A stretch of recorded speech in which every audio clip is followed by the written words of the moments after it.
We are a team from Gandhi Ashram, Ahmedabad in India.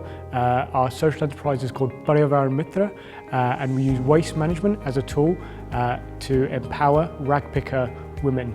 So what we're doing here at the University of Southampton today is running a social entrepreneurship workshop based around our problem statement and our on-ground realities in India. So we're getting the students to work in teams, understand our problem through game activities, and then asking them to build their own social entrepreneurship model to try and solve our problem. So in the first simulation game, we asked the students to take the role of one of our many stakeholders in our urban waste management system in India. So the teams represented the households and businesses who in their day-to-day life obviously go out and earn an income for their family, but as a byproduct they're obviously generating a lot of waste. Same again when they're kind of going out and consuming and spending time in leisure. As a byproduct and kind of the hidden consequence of their work is that they're producing a lot of waste.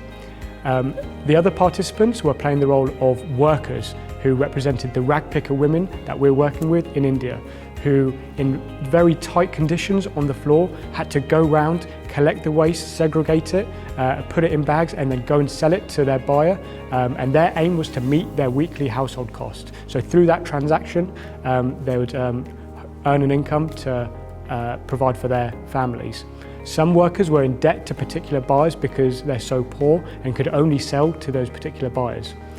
The other students were then playing the role of the buyers or the scrap shop dealers who are in our system in India, where they would buy the waste and then sell it on to the recycler.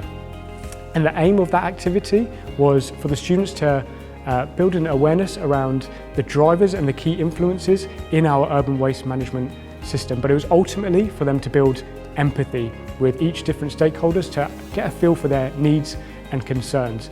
And that activity was to build an understanding of systems thinking, which is an approach where they can holistically think about a problem to then try and solve it. The purpose of this workshop was to broaden the students' career horizons beyond what they can see. So to really use their skill set to make a positive social impact within their future careers. And we invite them to come and work with us in India. They have opportunities to work remotely here and help us drive innovation further.